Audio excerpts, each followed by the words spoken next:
నమస్తే, నా పేరు కిరణ్. ఎస్టీవీ న్యూస్ కు స్వాగతం. ముందుగా హెడ్లైన్స్. ఇంటింటి ప్రచారానికి కూడా అనుమతి తీసుకోవాల్సిందే. సూదా యాప్ ను వినియోగించుకోవాలన్న రాష్ట్ర ఎన్నికల ప్రధాన అధికారి ముఖేష్ కుమార్ మీనా. విజయవాడ కొత్త ఆటోనగర్ లో భారీ అగ్ని ప్రమాదం, మంటలను అదుపు చేసిన ఫైర్ సిబ్బంది. దక్షిణ నియోజకవర్గంలో వైసీపీ జెండాను ఎగరవేస్తాం, వాసుపల్లిని మూడోసారి గెలిపించుకుంటామన్న మత్స్యకార నేతలు. సరైన చికిత్సతో మూర్ఛ వ్యాధిని అదుపు చేయవచ్చు. Omni hospitals consultant neuro physician doctor P Raj Kumar. రాష్ట్రంలో ఎన్నికల ప్రవర్తన నియమావళి అమల్లో ఉన్నందున అనుమతులు పొందేందుకు సూదా పోర్టల్ను వినియోగించుకోవాలని రాజకీయ పార్టీలను రాష్ట్ర ప్రధాన ఎన్నికల అధికారి ముఖేష్ కుమార్ మీనా కోరారు. విజయవాడలోని తన కార్యాలయంలో రాజకీయ పార్టీల ప్రతినిధులతో సమావేశం నిర్వహించారు. రాజకీయ పార్టీలు వారి ప్రతినిధులు నిర్వహించే సభలు, సమావేశాలు, ర్యాలీలు, ఊరేగింపులు, ఇంటింటి ప్రచారం, కరపత్రాల పంపిణీ తదితర ప్రచార కార్యక్రమాలకు ముందస్తు అనుమతి తప్పనిసరిగా ఉండాలన్నారు. సూదా పోర్టల్ను వినియోగించుకోవాలని ఆయన కోరారు. 48 గంటలు ముందుగానే సూదా యాప్ ద్వారా గానీ సంబంధిత రిటర్నింగ్ అధికారికి గానీ దరఖాస్తు చేసుకోవాల్సి ఉంటుందన్నారు. దరఖాస్తు చేసుకున్న 24 గంటల్లోగా అనుమతులు మంజూరు చేస్తామన్నారు. ఈ సమావేశంలో అదనపు సీఈఓలు ఎన్ఎం హరీంద్ర ప్రసాద్ తో పాటు వివిధ పార్టీలకు చెందిన నాయకులు పాల్గొన్నారు.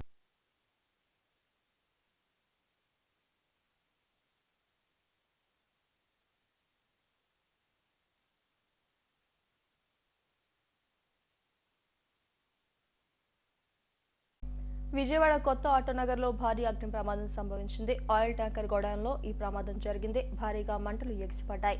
దట్టమైన పొగ అలుముకోవడంతో స్థానికులు భయాందోళనకు గురయ్యారు. అగ్నిమాపక సిబ్బంది ఘటనా స్థలానికి చేరుకుని మంటలను అదుపు చేసింది.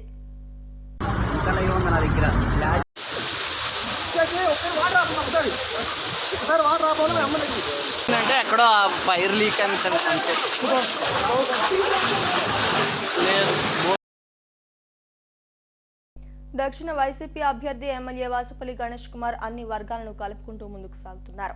నియోజకవర్గంలో విస్తృతంగా పర్యటిస్తున్న ఆయన జననాయకుడిగా మంచి పేరుంది. తాజాగా మత్స్యకార నాయకులతో సమావేశమయ్యారు. టీడీపీ నుంచి వచ్చిన పలువురు మహిళా నాయకులు వైసీపీలో చేరారు.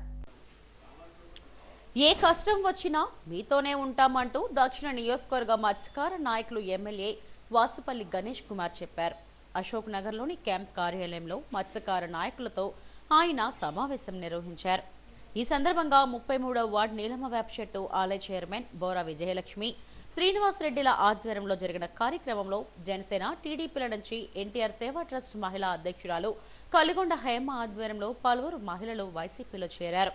ఆమెతో పాటు భారతి, లక్ష్మి, గౌరమ్మ తదితర సీనియర్ మహిళా నేతలను వైసీపీలోకి ఆహ్వానిస్తూ ఎమ్మెల్యే కండువాలు కప్పారు. దక్షిణ నియోజకవర్గంలో వైసీపీ జెండాను ఎగరవేయాలని ఎమ్మెల్యే వాసుపల్లి పిలుపునిచ్చారు. పేదల కష్టం అంటే ముందుండే సీఎం జగన్ ను మరోసారి గెలిపించాలని కోరారు. దక్షిణ నియోజకవర్గంలో ఎమ్మెల్యేగా వాసుపల్లిని మూడోసారి గెలిపించుకుంటామని మత్స్యకార సంఘాల నేతలు చెప్పారు.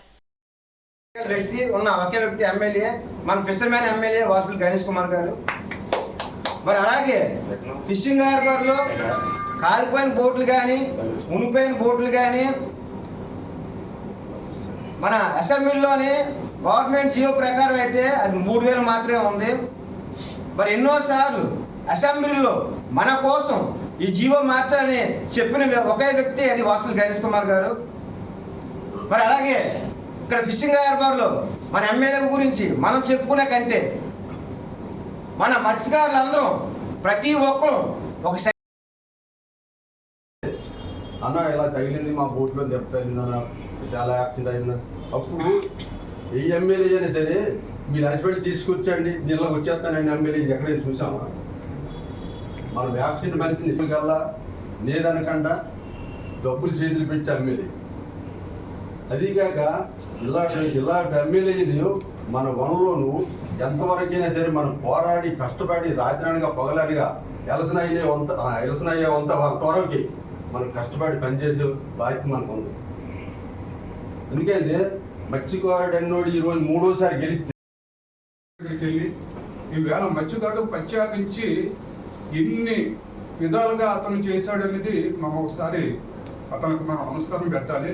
ఎందుకంటే మనకి ఏ రోజు కూడా ఆయిల్ సబ్సిడీ విషయం అనేసరికి 10 నెలలు సంవత్సరాల తరబడిన ఆయిల్ సబ్సిడీ వచ్చింది కదండి. అలాంటిది జగన్మోహన్ రెడ్డి గారు వచ్చాక తర్వాత ఆయిల్ 3,000 లీటర్లు కొట్టుకుంటే ఆ 3,000 లీటర్లు కూడా అందులోను పర్సంటేజ్ తీసి వెంటనే ఇస్తున్నారు. ఒక పాయింట్ అండి. రెండోది ఈవేళ బోటు ఓనర్ అని కూడా ప్రతి ఓటు కూడా ఈ కార్యక్రమంలో వార్డు నాయకులతో పాటు మహిళలు అధిక సంఖ్యలో పాల్గొన్నారు. వైసీపీ సీనియర్ నాయకులు పచ్చర్లపల్లి రాము, వార్డు అధ్యక్షుడు ముత్తాబత్తుల రమేష్ తదితరులు పాల్గొన్నారు. ప్రపంచవ్యాప్తంగా ఎపిలెప్సీ వ్యాధి బారిన పడుతున్న వారి సంఖ్య గణనీయంగా పెరుగుతోంది. ఈ వ్యాధిపై అవగాహన పెంచుకుని వైద్యుల సూచనల మేరకు చికిత్స తీసుకోవాల్సిన అవసరం ఎంతైనా ఉంది.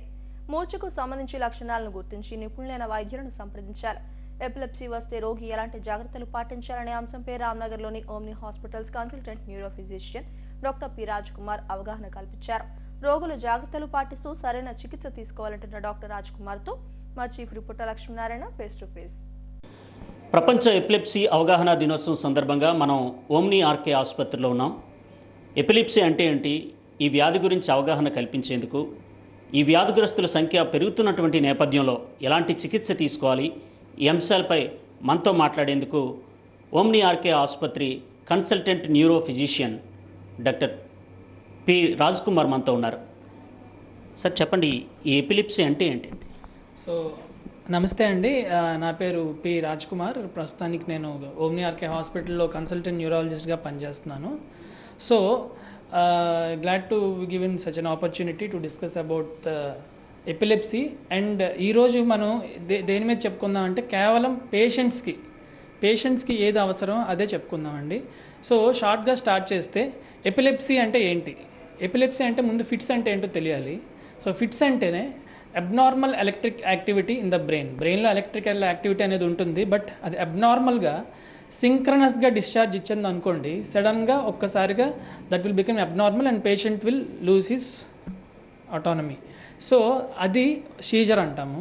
ఆ సీజర్కి అలాగ బ్రెయిన్కి ఒక ప్రొపెన్సిటీ ఉందనుకోండి, సీజర్స్ అలా వస్తుండే ఒక కండిషన్ ఉంటే దాన్ని ఎపిలెప్సీ అంటామన్నమాట. So the propensity of the brain to cause multiple continuous seizures లాంటిది ఉంటే కనుక అప్పుడు దాన్ని ఎపిలెప్సీ, ఒక మూర్ఛ వ్యాధి అనేది అంటామన్నమాట. లక్షణాలు ఏ విధంగా ఉంటాయి? సో లక్షణాల కొరకు వస్తే ఇది చాలా ఇంపార్టెంట్ అండి. దాదాపుగా ప్రజలందరికీ చెప్పేది ఏంటి అంటే లక్షణాలు ఫస్ట్ మనకి కనిపించేవి, నాటకీయంగా అనిపించేవి అందరికీ తెలుసు. అంటే నోరు, కాలు, చెయ్యి రెండు వైపులా జనరలైజ్డ్ అంటే టోటల్గా వచ్చేది క్లానిక్ టానిక్ అంటాం. అంటే క్లానిక్ అండ్ టానిక్ ఈ రకంగా వచ్చిన, కొన్నిసార్లు టానిక్ అంటాం, టైట్గా వచ్చిన, ఇవి అందరికీ తెలుస్తాయి. ఇవి చాలా నాటకీయంగా ఉంటాయి. బట్ తెలియనివి డ్రమాటిక్గా లేనివి అనేవి కూడా ఉంటాయి. అవి కూడా ఫిట్సే. అవి మనం కనిపెట్టగలగాలి. అది ఏంటి అంటే బేసిక్గా సడన్గా బిహేవియర్ మారిపోవటము, లేదా చిన్న చిన్నవి అలా మాట్లాడుతూ ఉంటారు, ఫేస్లోని జస్ట్ కవళికలు అట్లాంటివి కంటిన్యూస్గా వచ్చిన, ఒత్తి చెయ్యి అలా వాళ్ళ కంట్రోల్ లేకుండా అలా కంటిన్యూస్గా కదులుతూ ఉన్నా అది కూడా ఫిట్స్ లాంటి ఛాన్సెస్ ఉండొచ్చు. అలాగ ఉంటున్న ఆయన లేదా పర్సన్ సడన్గా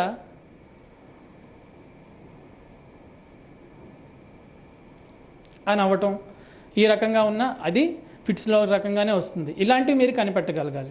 సడన్గా వేరే రకంగా ఆలోచించటం, మధ్యలో కనురెప్పలు అలా కొట్టి కాసేపు అంతా మర్చిపోవటం, ఇంకా అలా మాట్లాడుతూ ఇలా పడిపోవటం, దాన్ని ఎటోనిక్ సీజర్స్ అంటారు. సో ఈ రకమైన సీజర్స్ని మనం ప్రజలుగా మనం అది గుర్తించగలగాలి. అయితే ఎట్లాంటి పరీక్షలు అవసరం ఉంటాయండి? పరీక్షలు అవసరమా? అయితే ఇలాంటి కైండ్ ఆఫ్ ఇప్పుడు సీజర్స్ లక్షణాలు అనేవి తెలుసుకున్నాం కాబట్టి పరీక్షలు అవసరం. దాదాపుగా ఇంపార్టెంట్ పరీక్షలకు వస్తే కనుక ఎక్కడి నుంచి ఎలక్ట్రికల్ అబ్నార్మల్ యాక్టివిటీ వస్తుంది అని చూడటానికి ఈఈజీ అంటామండి. దాన్ని ఎలక్ట్రోఎన్సెఫలోగ్రఫీ అంటాము. అది బ్రెయిన్ ఏ రీజియన్లోంచి ఈ సిగ్నల్స్ వస్తున్నాయి, అబ్నార్మల్ సిగ్నల్స్ అనేవి కనుక్కోవటానికి. సో దాన్ని బట్టి అది కంప్లీట్ బ్రెయిన్లోంచి వస్తుందా లేదంటే ఒకే ప్లేస్లోంచి వస్తుందా అనే విషయాన్ని తెలుస్తుంది. ఆ క్షణంలో పేషెంట్ పరిస్థితి ఎలా ఉంది, ఆ టైంలో ఫిట్స్ వచ్చే ఛాన్సెస్ ఏమైనా ఉన్నాయా అనేది మనకి తెలియచెప్తూ ఉంటుందన్నమాట. దాంతో పాటుగా ఫిట్స్ రావడానికి ఎన్నో కారణాలు ఉండొచ్చు.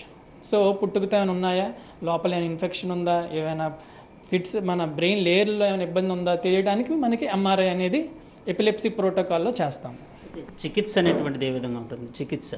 చికిత్స పరంగా వస్తే చాలామంది పేషెంట్లకి ఇది తెలిసే ఉంటుంది. మొట్టమొదటగా మెడిసిన్స్, యాంటీ సీజర్ మెడికేషన్స్ అనేవి ఉంటాయి.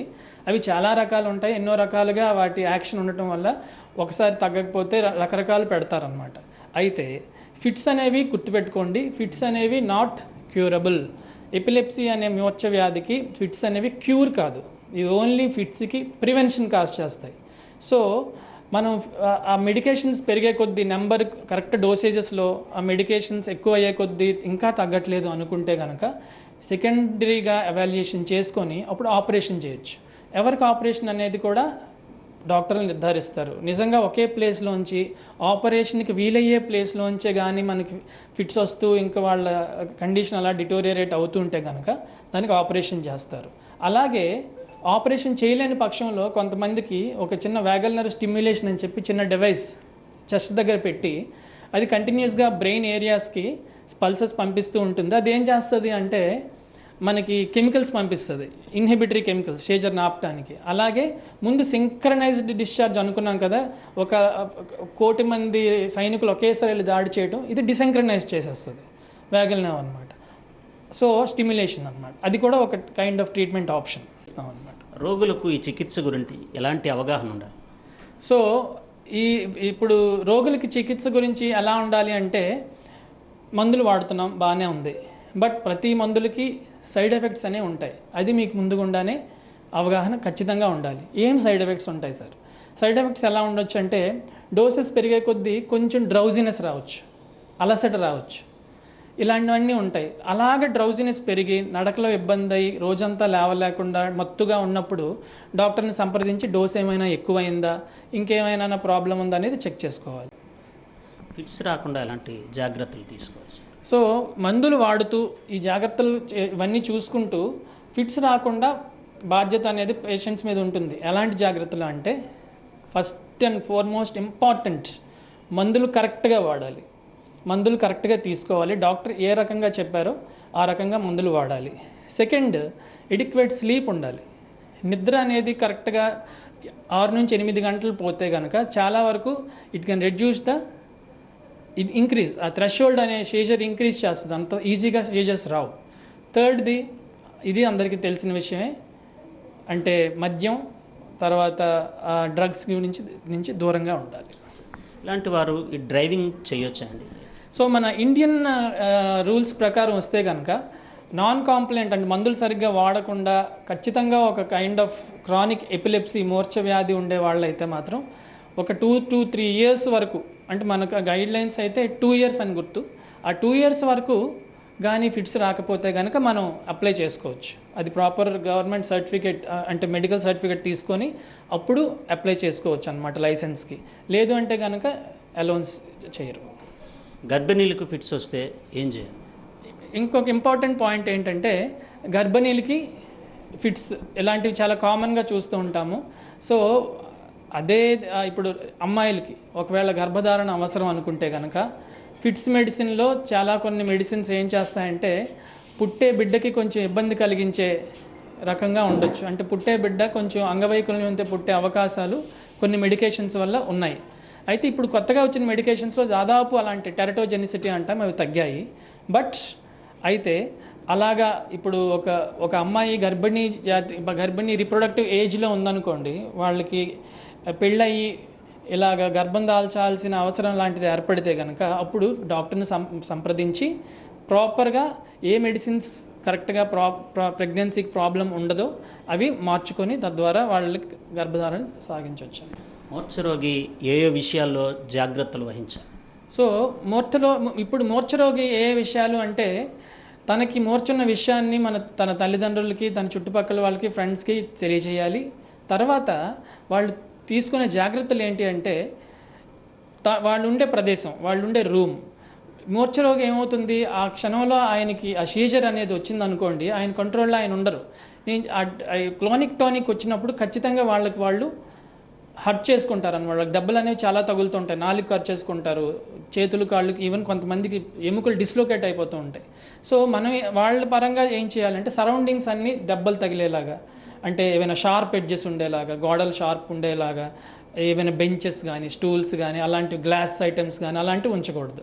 చుట్టుపక్కల కూడా కార్పెట్స్ కానీ ఫ్లోర్ కూడా సాఫ్ట్గా ఉండేలాగా చూసుకోవాలి. అది first thing. Second thing, fits వస్తే కనుక ఏం చేయాలి, మనం ఆయన్ని వెంటనే, ఎవరైనా ఫిట్స్ వస్తే కనుక వెంటనే ఆయనకి లాటరల్ పొజిషన్లో, ఎందుకు ఫిట్స్ వస్తే కనుక చేతిలో తాళాలు పెట్టడం లాంటివి చేయకుండా ఆయనకి ఎంత తక్కువ డ్యామేజ్ చేయగలం, వచ్చిన పర్సన్కి ఎంత తక్కువ డ్యామేజ్ చేసి బయటికి రాగించగలం అనేది మనం చూడాలి. సో ఆయన లెఫ్ట్ సైడ్కి తిప్పేసేయాలి, అప్పుడు యాస్పిరేషన్ అవ్వదు.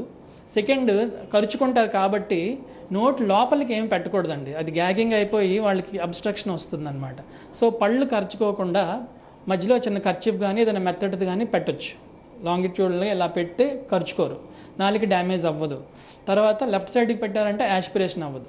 అప్పుడు మీరు ఎవరైనా ఉంటే వీడియో తీయాలి, వీడియో తీస్తే చాలా అంటే కరెక్ట్ ఇన్ఫర్మేషన్ ఇచ్చినట్టు అనమాట ఎవరైనా నెక్స్ట్ ఎవాల్యుయేట్ చేసేటప్పుడు డాక్టర్. సో అలా చేస్తూ వాళ్ళకి డ్యామేజ్ అవ్వకుండా, ఎన్విరాన్మెంట్ నుంచి వాళ్ళకి డ్యామేజ్ అవ్వకుండా చూసుకోవాలి. సెకండ్, వాళ్ళు స్విమ్మింగ్ కానీ ఒంటరిగా కానీ ఈ వండర్లా యాక్టివిటీస్ ఉంటాయి కదా, ఎక్కడం, ఇది I mean water activities, water sports, ఇలాంటివి ఎప్పుడైనా వెళ్ళేటప్పుడు చాలా అత్యంత జాగ్రత్తగా ఉండాలండి. ఎందుకంటే ఒకవేళ షేజర్ అటాక్ అయిందంటే యాక్సిడెంట్స్ అవ్వచ్చు డ్రైవింగ్ చేసేటప్పుడు, లేదా స్విమ్మింగ్ చేస్తే they will die there itself ఆ షేజర్లో. కాబట్టి ఎవరైనా తోడు తీసుకెళ్ళటం అనేది చాలా మంచిది. సరే, ఎపిలిప్సీ వ్యాధి బారిన పడిన ఒక రోగి ఏం చేయాలి అనేటువంటిది ఒక వైద్యునిగా మీరు సూచనలు, వారికి అవగాహన. సో అందుకని వాళ్ళు చివరిసారిగా అవగాహన ఏంటి అంటే, మందులు వాడుతూ ఈ రకమైన ప్రికాషన్స్ అన్నీ పాటిస్తూ వాళ్ళు ఏం అవగాహన పరచుకోవాలంటే, నాకు ఈ మధ్య ఏమైనా ఎక్కువ అవుతున్నాయా, ఫిట్స్ అనేవి ఫ్రీక్వెన్సీ పెరుగుతుందా, నా బిహేవియర్లో తేడా ఏమైనా వస్తుందా, నా మూడ్లో ఏమైనా తేడా వస్తుందా, నా వర్క్ నేను ప్రాపర్గా చేయగలుగుతున్నానా, నా నడక అంతా బాగానే ఉంటుందా, ఏదైనా ఇంబ్యాలెన్స్ వస్తుందా, నేను చుట్టుపక్కల వాళ్ళతో నా మూడ్ బిహేవియర్ ఏమైనా కొత్తగా ఏమైనా చేంజెస్ వచ్చాయా, ఇలాంటివి తరచూ తాను ఆలోచించుకొని మెడిసిన్స్ వాడుతూ ఈ జాగ్రత్తలు పాటిస్తూ, ఏవేవి ఫిట్స్ అనేవి తెలుసు, ఏవి ఫిట్స్ రాకుండా కూడా ఫిట్స్ అని మీకు కింద చూపించాను కదా, బయటకు కనిపించినవి కూడా, అవి కూడా వాళ్ళు అవగాహన పరుచుకొని రకంగా మనం పేషెంట్ ద్వారా డాక్టర్ని తొందరగా కలవగలిగితే అది చాలా తొందరగా మనం కంట్రోల్ చేసుకునే వాళ్ళు అవుతామండి. ఎపిలిప్సీ వ్యాధి బారిన పడిన వారు జాగ్రత్తలు తీసుకోవాలి, మందులు క్రమంగా వాడాలి, నిరంతరం పర్యవేక్షణ ఉండాలి, అవగాహన పెంచుకోవాలి. దీని ద్వారా మరి లైఫ్ స్పాన్ ముందుకు కొనసాగడానికి అవకాశం ఉంటుంది. ఈ విషయాలపై ప్రతి ఒక్కరూ అవగాహనతో ముందుకు వెళ్ళాలని చెప్తున్నారు ఓమ్ని ఆర్కే ఆసుపత్రి consultant neuro physician doctor P Raj Kumar. Video journalist గయాజ్తో లక్ష్మీనారాయణ, ఎస్డివి న్యూస్, విశాఖపట్నం. తిరుమల శ్రీవారిని పలువురు ప్రముఖులు దర్శించుకున్నారు. సుప్రీంకోర్టు మాజీ ప్రధాన న్యాయమూర్తి జస్టిస్ ఎన్వి రమణ, మహారాష్ట్ర కళ్యాణ నియోజకవర్గం MP Srikanth Shinde, Bengaluru south MP Tejasvi సూర్యలు వేర్వేరుగా శ్రీవారిని దర్శించుకున్నారు. వీరికి ఆలయ అధికారులు స్వాగతం పలికి దర్శన ఏర్పాట్లను చేశారు.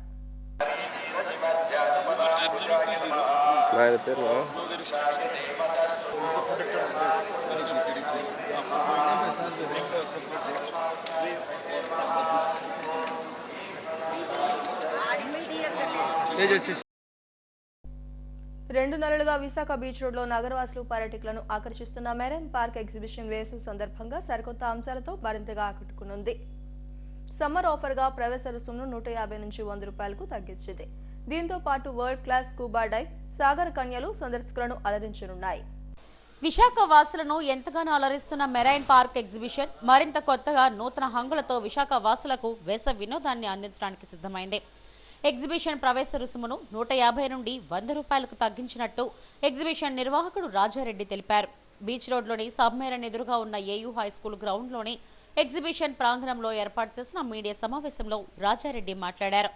ఏప్రిల్ నెల మొదటి వారంలో ప్రపంచ ప్రఖ్యాత స్కూబా డైవింగ్, మిరమిడ్ షోలను ప్రత్యక్షంగా విశాఖ వాసులకు చూపించేందుకు ఏర్పాట్లు చేస్తున్నామన్నారు. స్పెయిన్ దేశానికి చెందిన విదేశీ యువతలు ఇక్కడ మిరమిడ్ షోలో సాగర్ కన్యల్లా అలరిస్తారని చెప్పారు. ఇప్పటి వరకు విదేశాల్లో మాత్రమే అందుబాటులో ఉన్న దీన్ని తొలిసారిగా విశాఖ వాసులకు పరిచయం చేస్తామన్నారు. వేసవి సెలవులు ప్రారంభమవుతున్న నేపథ్యంలో విశాఖ వాసులు పర్యాటకులకు మరింత ఆహ్లాదాన్ని కొత్తదనాన్ని అందించడానికి వీటిని పరిచయం చేస్తున్నట్టు వెల్లడించారు. ప్రస్తుతం ఎగ్జిబిషన్లో ఉన్న అండర్ వాటర్ టన్నల్తో పాటు లైవ్ బర్డ్స్, పెట్ యానిమల్స్ ప్రదర్శనకు అపూర్వ స్పందన లభించిందన్నారు. కేవలం ₹100 ప్రవేశ రుసుమును చెల్లించి అండర్ వాటర్ టన్నల్తో పాటు లైవ్ బర్డ్స్, స్కూబా డైవింగ్ అనుభూతిని పొందవచ్చన్నారు. భారతదేశంలోనే మొట్టమొదటిసారిగా ప్రారంభించినటువంటి డబుల్ డెక్కర్ టన్నర్ దగ్గర సుమారుగా 2 నెలల నుంచి మన విశాఖనగర ప్రజలు ఎంతగానో ఆదరిస్తున్నారు. ముందుగా వారందరికీ ధన్యవాదాలు.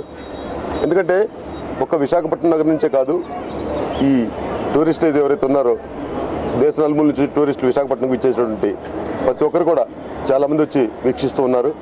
ప్రప్రథమంగా ఇక్కడ డబుల్ డెక్కర్ టన్నర్తో పాటు మనం ఇక్కడ లైవ్ బర్డ్స్ ఇక్కడ పెట్టడం జరిగింది, పెట్ యానిమల్స్ని. ఈ షో ఎంతగానో ఆకట్టుకుంటుంది. ఈరోజు ఈ ప్రెస్ కాన్ఫరెన్స్ పెట్టడం ముఖ్య ఉద్దేశం ఏంటంటే, వేసవి స్టార్ట్ అయిపోయింది కాబట్టి చిన్నారి పిల్లలందరికీ కూడా హాలిడే స్టార్ట్ అవుతున్నాయి. వాటిని దృష్టిలో పెట్టుకొని ఇంతకు మునుపు ఎగ్జిబిషన్ టికెట్ ₹150 ఉండేది. దాన్ని కుదించి అంటే తగ్గించి ₹100 చేయడం జరుగుతుంది. ఎందుకంటే ప్రతి ఒక్కరు కూడా ₹100కి ఈ అవకాశాన్ని కల్పించే విధంగా మేము ముందుకు పోతూ ఉన్నాము. ఎందుకంటే ఇంకా ఎక్కువ జనాకర్షణ వచ్చి ఇంకా ఎక్కువ మంది ఎంజాయ్ చేస్తారనేసి దాన్ని దృష్టిలో పెట్టుకొని ఈ విధంగా టికెట్ రేట్ తగ్గడం జరిగింది. దీంతోపాటు భారతదేశంలోనే ప్రప్రథమంగా ఫస్ట్ టైం వచ్చే నెల 6వ తారీఖు నుంచి మన ఎగ్జిబిషన్లో స్క్యూబా డ్రైవ్ స్టార్ట్ అవుతుంది. దీంట్లో ప్రప్రథమంగా చెప్పాలంటే స్పెయిన్కి సంబంధించినటువంటి గర్ల్స్ ఎవరైతే ఉంటారో వాళ్ళు కొంచెం మంది అంటే 2-3 ఇక్కడ మెర్మైడ్ డ్రెస్లో మన విశాఖ నగర ప్రజల్ని అలరించనున్నారు. అంటే మనం ఏదో యూట్యూబ్లో చూస్తూ ఉంటాం, మెర్మైడ్స్ ఈ విధంగా ఉంటాయి, సముద్ర జలాల్లో ఉండే మెర్మైడ్స్ అని చెప్తూ ఉంటాం. కానీ వాటిని ప్రజలకి కళ్ళకు కనిపించేటట్టుగా అంటే వారికి డైరెక్ట్గా లైవ్గా మెర్మైడ్ ఏ విధంగా ఉంటుందో చూపించడానికి కోసం కూడా మేము సన్నాహాలు చేస్తూ ఉన్నాము. ఆ ప్రదర్శన వచ్చే నెల అంటే ఏప్రిల్ 6వ తారీఖు నుంచి ప్రారంభిస్తూ ఉన్నాము. దాంతోపాటు స్కూబా డ్రైవ్ కూడా ఉంటుంది లోపల. అంటే స్కూబా డ్రైవ్ అంటే మన పిల్లలకి చాలామందికి తెలియదు. అంటే ఇక్కడ మన విశాఖపట్నంలో లేదా వేరే కంట్రీస్లో సముద్రంలో తీసుకుపోయేసి స్కూబా డ్రైవ్ చేపిస్తూ ఉంటారు. అది మేము ఇక్కడ ఒక ట్యాంక్ ద్వారా ప్రతి ఒక్కరు కూడా చూపించే విధంగా మేము చేయడం జరిగింది. ఇది వచ్చే నెల 6వ తారీఖు లోపల మన విశాఖ నగర ప్రజలకు అందుబాటులో ఉంటుంది. ఎందుకంటే ఇప్పుడు చిన్నారి పిల్లలందరికీ కూడా ఎగ్జామ్స్ చాలామందికి అయిపోయినాయి, ఇంకా కొంచెం మంది జరుగుతూ ఉన్నాయి కాబట్టి హాలిడేస్ కూడా స్టార్ట్ అవుతాయి త్వరలో. వీటిని దృష్టిలో పెట్టుకొని ఎగ్జిబిషన్ ప్రవేశ రుసుము ఏదైతే ఉందో అది ₹100గా కుదించడం జరిగింది. ఇంతకు మునుపు ₹150 ఉండేది, ఇప్పుడు ₹100 చేయడం జరిగింది. ఇక్కడ సందర్శించేటువంటి సందర్శకులకి ఎటువంటి పార్కింగ్ రుసుము ఉండదు. వారికి కావాల్సినటువంటి యాంపిల్ కార్ పార్కింగ్ ఏరియాని కానివ్వండి, 2 వీలర్ పార్కింగ్ ఏరియాని మనం మొదటి నుంచి కల్పిస్తూ ఉన్నాము. అంటే ఇంకా మెరుగ్గా ఇక్కడ ఉన్నటువంటి ఏసీలు కూడా ఇక్కడ తీర్చడం జరిగింది. ఏసీలు కూడా కెపాసిటీ పెంచి, ఎందుకంటే వేసవి తాపాన్ని తట్టుకునే విధంగా ఏసీలు కూడా బాగా పెంచాము. లోపల ఈ టనల్లో కానివ్వండి, బస్సులో కానివ్వండి బాగా చల్లగా ఉండే విధంగా మనం ఇక్కడ ఉన్నటువంటి దీన్ని కూడా మనం ఏర్పాటు చేశాము. సందర్శకులు ప్రతి ఒక్కరూ ఈ వేసవి హాలిడేస్ని ఎగ్జిబిషన్కి వచ్చి ఎంజాయ్ చేస్తారని మీ ద్వారా మేము తెలియపరుచుకుంటున్నాము. ఈరోజు విశాఖ ఒక పర్యాటక కేంద్రం. ఈ సమ్మర్ హాలిడేస్లో మన రాష్ట్రం నుంచే కాదు ఇతర రాష్ట్రాల నుంచి కూడా తండాలుగా జనం వచ్చి విశాఖ అందాలను చూస్తారు. కాబట్టి వారందరికీ కూడా మీ ద్వారా మేము తెలియపరుచుకునేది ఏంటంటే, ఒక ఎగ్జిబిషన్ లోపలికి వస్తే కనీసం 3 గంటల నుంచి 4 గంటల పాటు ప్రతి ఒక్కరు కూడా ఒక ఆనందాన్ని, వినోదాన్ని పెంపొందించే విధంగా ఈ షో ఉంది. ప్రతి ఒక్కరు కూడా విచ్చేసి ఆనందపడతారని మీ ద్వారా మేము తెలియపరుచుకుంటూ సెలవు తీసుకుంటాం. Thank you. ఎస్ అన్నీ కూడా స్కూబా కానివ్వండి, అండర్ వాటర్ టనల్ కానివ్వండి, డబుల్ డెక్కర్ టనల్ కానివ్వండి, ప్రతి ఒక్కరికి ₹100కే చూపిస్తాం. ఎందుకంటే ఈరోజు ఒక పేరెంట్తో పాటు చిన్నారులు వస్తే 5-6 వస్తారు వాళ్ళు. వేసవి సెలవుల నేపథ్యంలో ప్రత్యేకంగా వీటిని ఏర్పాటు చేశామని నిర్వాహకులు తెలిపారు.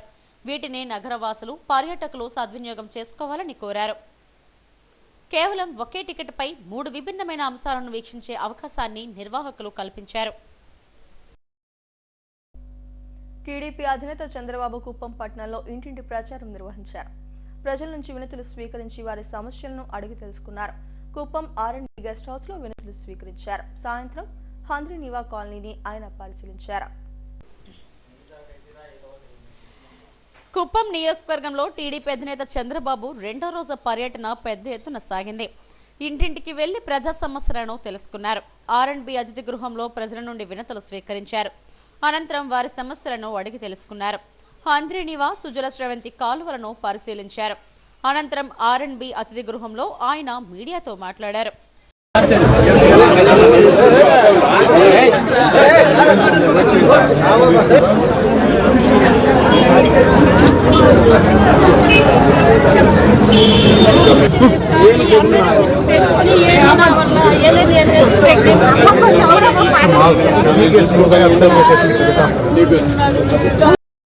సినిమా సెట్టింగ్లను తలపించే విధంగా ముఖ్యమంత్రి జగన్ హంద్రీనివా కాలువకు నీళ్లు విడుదల చేశారని చంద్రబాబు ఎద్దేవా చేశారు.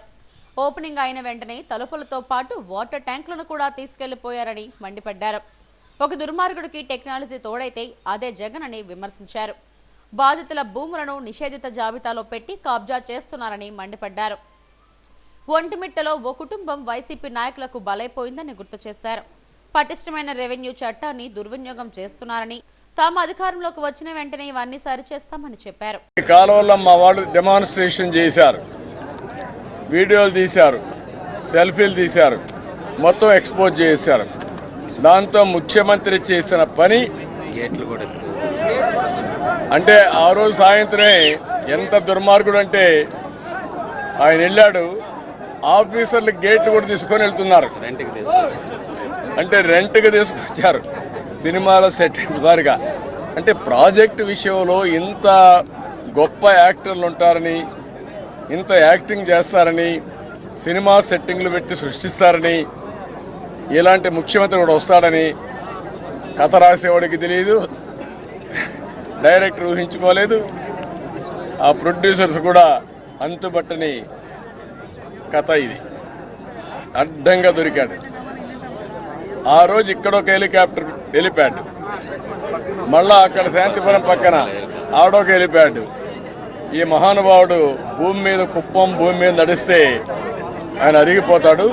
లేకుంటే ఇది పాపం ల్యాండ్, ఆయన పుణ్యాత్ముడు గారు దేవుడు వచ్చాడు కాబట్టి ఇక్కడ ఎక్కడ ఉండకూడదు అనమాట. ఇక్కడ దిగి ఆడ వరకు మళ్ళీ హెలికాప్టర్లు వెళ్ళి ఆడ మీటింగ్ అడ్రస్ చేసి దానికి మొత్తం బస్సులన్నీ, ఆర్టీసీ బస్సులు, ప్రైవేట్ బస్సులు, స్కూల్స్ బంద్ అన్నీ చేసి ఈయన చేసిన ఘనకార్యానికి ఇక్కడి నుంచి మళ్ళా వెళ్ళి నన్ను ఓడిస్తానంట.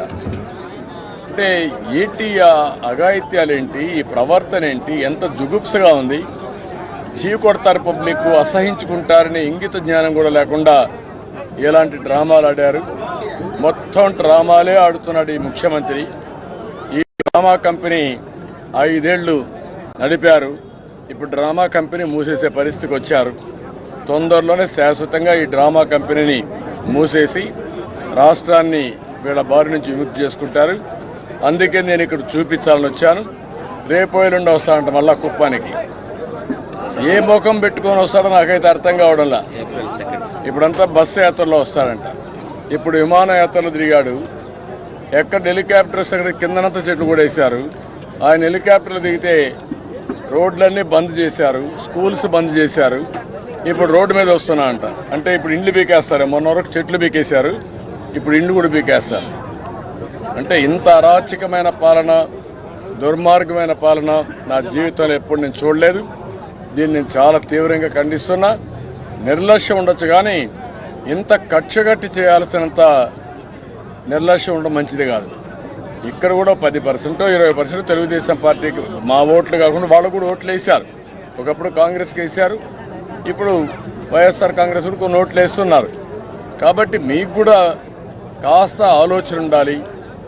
ఇక్కడ మీకు ఓట్లేసిన పాపానికి ఇంత దుర్మార్గంగా చేయడం చాలా దారుణం, చాలా నీచం. దీన్ని చాలా తీవ్రంగా ఖండిస్తున్నా, గర్హిస్తున్నా.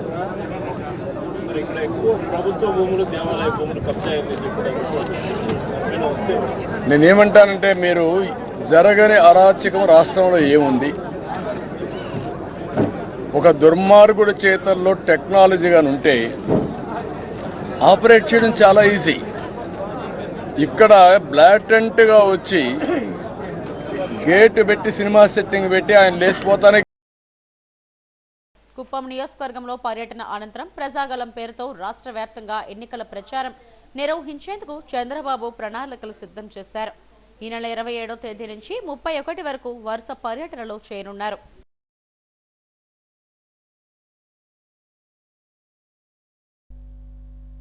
హెడ్లైన్స్ మరోసారి.